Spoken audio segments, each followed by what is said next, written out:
What's up guys? Ito na naman si Cap J. Nagbabalik ulit ang inyong Cap J.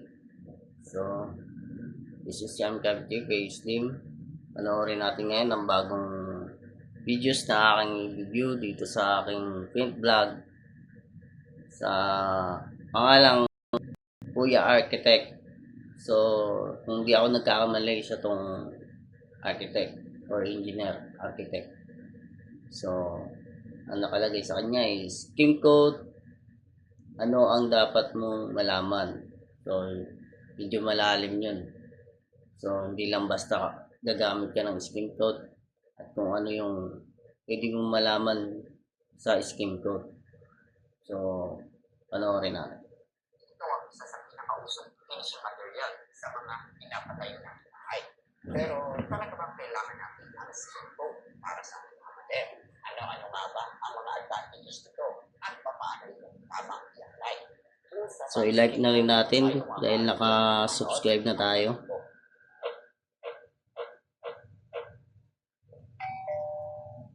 Hi, sa mga bagong mga na dito, ako nga pala, Kuya Architect, at kung nagpapatayo ka o nagpapatayo ng bahay, pwede kong check ang ating mga videos dito sa ating channel na all about tips and information about how to design and construction. Subscribe na para kang updated sa ating mga videos. So, sa video ito ay pag-usapan natin first kung ano nga ba sa coding.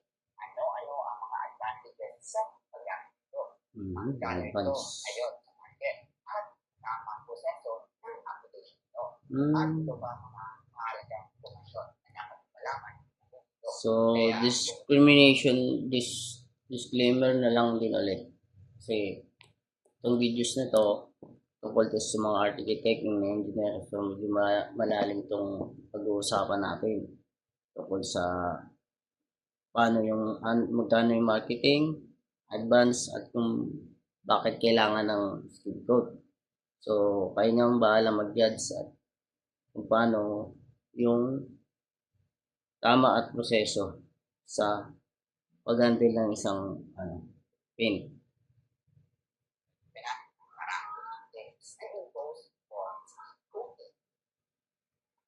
First, i-try muna natin kung ano ang scheme coding. Marami na sa atin ang familiar nito. Pero sa mga hindi nakakalam, ang scheme coding ay ang paggamit ng isang plaster-like na substance. Ito ay nabibili sa bag na powder at nahaluan ng tubig bago ito i-apply sa isang concrete or cement finish na pader. Normally, makakabili tayo ng color white. Pero available din ito sa kulay gray. So, after nito matuyo, pwede nang ihaan, tapos i-set, at pwede nang mag-apply ng primer at mga coats na brand. Now, pag-usapan natin ang kanyang advantages. Una, solution ito for hairline cracks.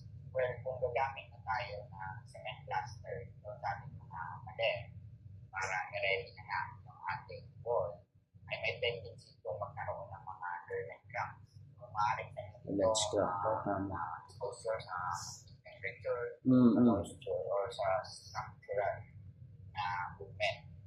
Kaya meron tayong mga tinatawag na hairline cracks at plaster walls. So, ang scheme code ay isang paraan. So, di nawawala talaga ang isang crack. Doon sa mga hairline cracks. Kahit gano'n talaga siya. Hinayaan na yung hairline cracks. Depende na rin siguro sa tibay ng pagkanayo. Pag nilagay nyo yung pintura, maaaring hairline cracks na yun may mas lupsin ng pintura.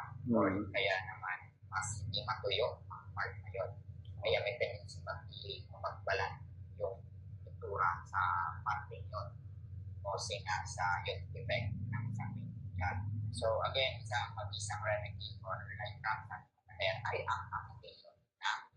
So, next advantage nito ay smoother surface. So, kung gusto mo yung mga wall surfaces mo ay smooth, makinis, at wala masyadong mga pump na nakikita. Again, magandang gamitin yung scheme coding.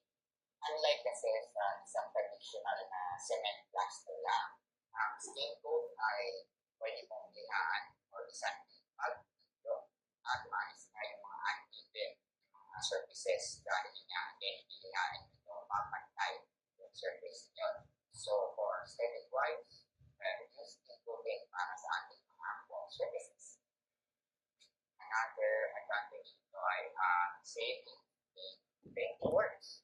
So, if napanood mo yung video natin all about painting, alam mo na pag na ang skin coated na surface ay kailangan pa rin lagyan ng primer. Primer. Kahit na puti ito, right?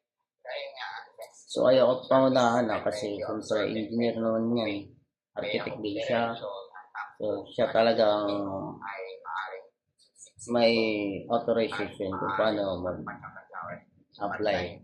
Kasi siya pinag-aralan din nila yun. So yun pa rin, disclaimer pa rin tayo guys. Pero mas makakatipid ka na sa pag-apply ng primer paint kasi nga puti na yung skin coated na surface. So, hindi mo na kailangan mag-2 coats ng primer dahil nga parehas na ang kulay puti. So, again, makakatipid ka sa pag-apply ng primer paint. At dahil nga mas less na yung long walls dahil nga sinanting mo na ito ay mas mapapadali na rin ang pagtutika at ma-avoid ka natin ng mga paint defects gaya na hindi yung sagi dahil nga na-prep na yung walls dahil yung sagi. Again, importante ang paglalagay ng pintura after mo mag-stick coat para protektahan ito sa mold, sa lumot, at pwede makalagay pa tayo ng waterproofing over the surface. So, yun ang ilan sa mga advantages ng paggamit ng skin coat sa ating model. Now, tignan naman natin ang mga available na mga skin coat sa market, magkano ang presyo nito at ang mga type na pwede natin. So, ito yung mga available dito sa nabuta sa 20 kilos per month skin coat na hindi naman yan. Yung presyo sa yung mas so maglalaro sa 400 to 600 pesos ang price.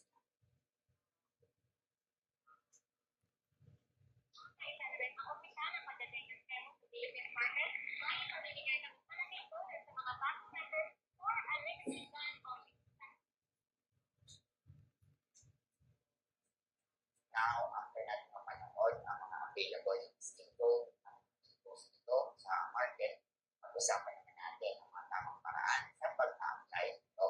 So, first, kailangan muna natin linisan yung surface na paglalagyan kapag applyan natin ng skin coat.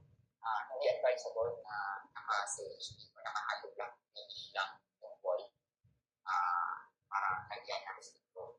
Dapat yung walls natin ay naka-cement plaster finish. Hindi naman required na napaka-smooth yung surface na yun. Pwede yung medyo rough, sapat lang para kumapit din yung ating skin coating sa mga surfaces. Then, well, after matuyo ng cement plaster, ay na-apply with the ating concrete. And then, say, 3 to 4 days sa exterior at 7 to 8 days naman sa interior part ng bahay. Pwede mo na itong punasan na basang-basahan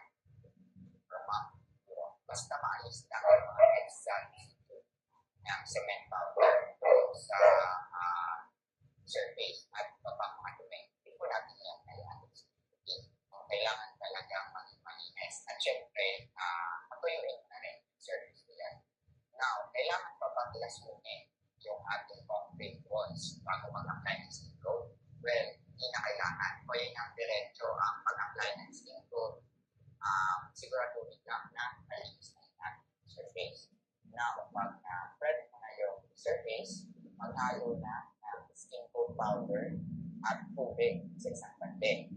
Yung isa 10 kilo na bago sa ako skin coat ay pwede mong haluan ng 4 to 5 liters ng tubig. Depende na yun sa brand. Masahin mo lang yung stocks number.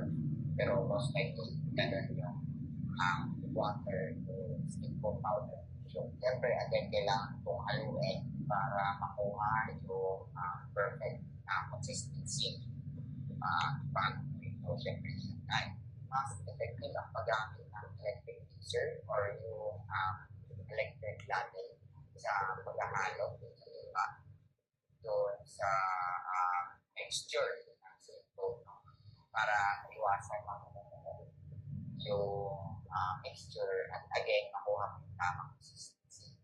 And then already na yung mixture, pwede ka na gumamit ng mga towel or mga tools sa pag-apply skin coating doon sa ating concrete surface at maghintay like overnight para ito sure na matuyo.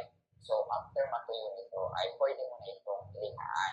So pwedeng gumamit ng 150 na liha para mas coating yung surface. Pagkatapos mong lihaan ay pwede mo na itong walisin or gumamit ng dry brush or dry na basahan para mawala yung mga excess na powder after ng sanding.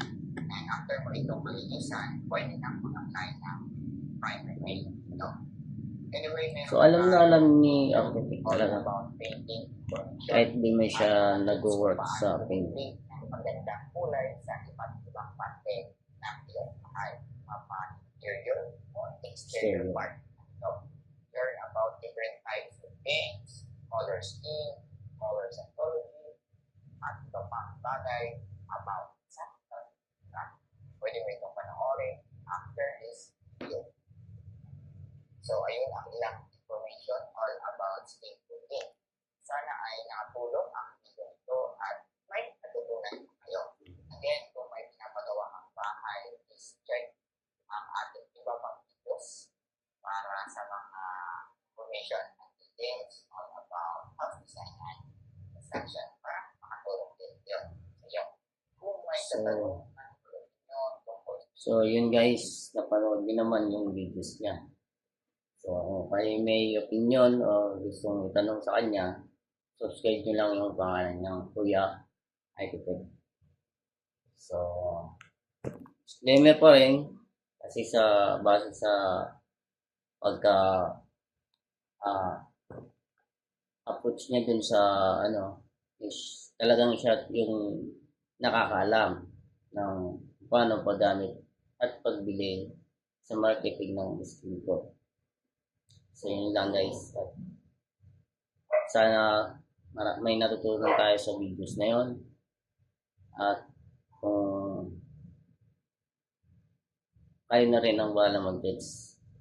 At paki-comment kung ano yung mga service nyo at paki-follow na rin ang aking page. Yan. Thank you guys.